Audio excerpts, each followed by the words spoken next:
Current electricity থেকে question পর্ব শুরু করছি। প্রথম কোশ্চেনটা কারেন্ট রিলেশনশিপ ফর হল কোফিসিয়েন্ট ফর ইলেকট্রন ইজ হল এফেক্টটা পড়তে হবে, স্টার্ক এফেক্ট পড়তে হবে, এরকম এফেক্টগুলো রয়েছে।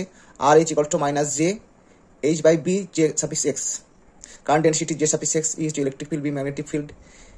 তো এই পার্টটা করতে হবে, মনে রাখতে হবে পার্টটা। নাম্বার 2 হচ্ছে the internal resistance of an ideal constant voltage source is. ভোল্টমিটারের একটা হচ্ছে কনস্ট্যান্ট ভোল্টেজ সোর্স মানে তড়িৎ উৎস, স্থির তড়িৎ উৎসের ক্ষেত্রে কি জিরো, ইন্টারনাল রেজিস্ট্যান্স কি হয়ে যাবে, জিরো হবে।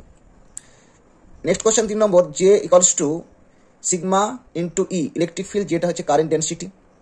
এটা হচ্ছে কার সূত্র, এটা হচ্ছে অবশ্যই ওহমস ল, ওহমস ল এর ভেক্টর রূপ, এটা ওহমস ল এর ভেক্টর রূপ। আমরা জানি ভি ইকুয়ালস টু আই আর, আর কিন্তু যে যদি দিয়ে কমপ্লিট করি তাহলে হবে ভেক্টর সূত্র, ভেক্টর ল ওহমসের। 4 নম্বর question, a current is following through metallic wire if wire is heated which quantities change, মানে কারেন্ট ফ্লো হচ্ছে একটা তারে, তার তাপমাত্রা বাড়লে কোন কোয়ান্টিটিটা চেঞ্জ হবে। ড্রিপ ভেলোসিটি, রেজিস্টিভিটি সবগুলোই চেঞ্জ হবে। ড্রিপ ভেলোসিটি কি, বিচলন বেগ বলে বা তাড়না বেগ, এই টার্মটা বলে। ইলেকট্রনগুলি ওয়্যারের মধ্য দিয়ে যাওয়ার সময় মুক্ত ইলেকট্রনগুলি যে একটা গড় ভেলোসিটি লাভ করে সেটা হচ্ছে বিচলন বেগ। বিচলন বেগের একটা ফর্মুলা হয়, রেজিস্ট্যান্স বাড়বে, রেজিস্টিভিটি বাড়বে টেম্পারেচার ইনক্রিজ করলে। 5 নম্বর question, the resistance in a post office box. Post office box বর্তমানে সিলেবাসে নেই, তবে আগেকার। মেড অফ কি, কপার ম্যাঙ্গানিন ওয়্যার। ম্যাঙ্গানিনটা কি, ম্যাঙ্গানিনটা হচ্ছে তামা, ম্যাগনেসিয়াম এবং নিকেলের একটা সংকর ধাতু, মিক্সড ধাতু। 6 নম্বর কোশ্চেন, যে charge density for potential field phi equals to x square plus y square plus z square is কত হয়ে যাবে, এটা আমরা গ্র্যান্ড ফাই করবো। গ্র্যান্ড ফাই করার পর ডেনসিটি হবে, তাকে আবার কত দিয়ে গুণ করবো আমরা, ই দিয়ে মাল্টিপ্লাই করবো। গ্র্যান্ড ফাই, এটা ভুল হলো, গ্র্যান্ড ফাই ইন্টু ই, 6 ইন্টু ই। আচ্ছা ওটা ঠিক আছে, তাহলে কত হবে, এটা হবে গ্র্যান্ড ফাই, এটা 6 ই হবে, এটা মানেটা হচ্ছে গ্র্যান্ড ফাই। আচ্ছা এটা দিয়ে দিয়েছে, এটা কি 6 এপসাইলন হয়ে যাবে। তারপরে নেক্সট কি আছে 7 নম্বর question, Daniell cell consist of zinc copper. Daniell cell কি দিয়ে তৈরি, কনসিস্ট অফ, ডানিয়েল সেলের যে ক্যাথোড অ্যানোড থাকে সেটা কি দিয়ে তৈরি, কোন দুটো ইলেকট্রোড, ক্যাথোড অ্যানোড হচ্ছে জিঙ্ক এবং কপার।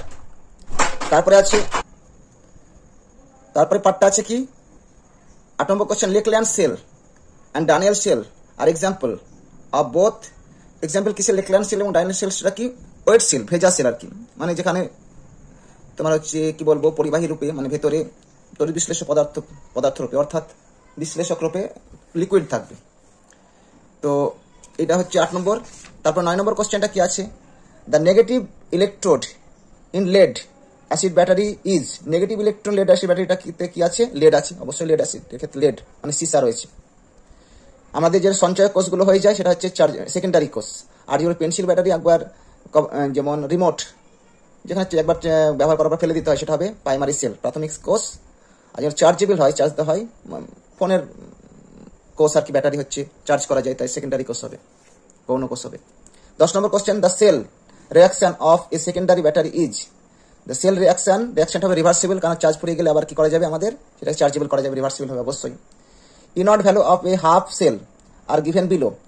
এফি 2 প্লাস তা দিয়ে দিচ্ছে মাইনাস 0.44 ভোল্ট, আর Fe 3 plus 0.06 minus 63 volt. Potential of the cell E3 থেকে প্লাস ইলেকট্রন এফি হচ্ছে উইল বি। পোটেনশিয়াল ডিফারেন্স কত হবে এখান থেকে, এটা হলে কত হবে, এই নাম্বার হচ্ছে কি, এই যে পার্ট থেকে এটা হচ্ছে ডিফারেন্স করবো, তার ডিফারেন্স করলাম, এটা হচ্ছে পজিটিভ করে নিলাম, কোটা ছিল এটা প্লাস করে দেবো, আর এখান থেকে মাইনাস করে দেবো পার্টটাকে, তাহলে কত হবে 0.04, মানে বেশি থেকে কম বিয়োগ করবো, তার আগে প্লাস একটা সাইন দিয়ে দেবো, তাহলে পার্টটা হয়ে যাবে কত, অপশান বি হচ্ছে কারেক্ট অ্যান্সার। 12 নম্বর question, the best instrument for the accurate measurement of EMF of a cell. মানে একটা কোষে তড়িৎচালক বল সঠিকভাবে নির্ণয় করার জন্য আমরা কি ব্যবহার করি, পোটেনশিওমিটার। ভোল্টমিটার কি কাজ করে, বিভব পার্থক্য পরিমাপ করে। অ্যামমিটার কি কাজ করে, তড়িৎ প্রবাহ মাত্রা নির্ধারণ করে, পরিমাপ করে। আদর্শ এই কোশ্চেনগুলো দিয়েছি লাস্টে। তারপর 13 নম্বর question, which of the following can not be used in make solar cell. কোনটা সোলার সেলে ব্যবহার করা হয় যায় না, সিলিকন ব্যবহার করা হয়, সিলিকন ব্যবহার করা হয়, প্ল্যাটিনাম ব্যবহার করা থাকে, জার্মেনিয়াম ব্যবহার করে থাকে। সিলিকন জার্মেনিয়াম মেন দুটো পার্ট। তাছাড়া প্ল্যাটিনামে কোনো ক্ষেত্রে কিছু অংশ পার্টের জন্য ব্যবহার করা হয়। গ্যালিয়াম ব্যবহার করা হয় না, গ্যালিয়ামটা হচ্ছে এক ধরনের লিকুইড ধাতু হয়ে যাবে, টেম্পারেচার বাড়লে লিকুইড হয়ে যায়। 14 নম্বর question, the internal resistance of a ideal voltmeter, এটা গত এসএসসিতে দিয়েছিল। আদর্শ ভোল্টমিটার রোধ কত হয়ে যায়? ইনফিনিটি হয়ে যায়। আর আদর্শ অ্যামিটার রোধ কত হয়ে যায়? 0 হয়ে যায়। আদর্শ অ্যামিটার রোধ কত হয়ে যায়? 0। আর এই কোশ্চেনটা খুব ইম্পর্টেন্ট, 16 নম্বর কোশ্চেনটা। কি কোশ্চেনটা? Maximum current or power in the circuit. একটা সার্কিটের সর্বোচ্চ প্রবাহমাত্রা বা সর্বোচ্চ ক্ষমতার শর্ত, কারণ হচ্ছে পাওয়ারের সঙ্গে পি কষ্ট হয়ে যায় আই স্কোয়ার আর, এটা হয়ে যায় বা ভি স্কোয়ার বাই আর হয়ে যায়। আইটা বলেছি, আই যত বাড়বে ক্ষমতা তত বাড়বে। এর শর্তটা কি? ব্যাটারির অভ্যন্তরীণ রোধ স্মল আর বহিবর্তন রোধের সঙ্গে যদি সমান হয়ে যায়, এটা এইচএসও বারবার আসে, ব্যাটারির ইন্টারনাল রেজিস্ট্যান্স অভ্যন্তরীণ রোধ বহিবর্তন রোধের সঙ্গে যদি সমান হয়ে যায়, সার্কিটে ম্যাক্সিমাম পাওয়ার, অর্থাৎ প্রতি সেকেন্ডে সবথেকে বেশি পরিমাণ তড়িৎ শক্তি লস হবে, বা ক্ষমতা বেশি বা তড়িৎ মাত্রা বেশি হবে সার্কিটে। এই পর্যন্ত কোশ্চেনগুলো থাক।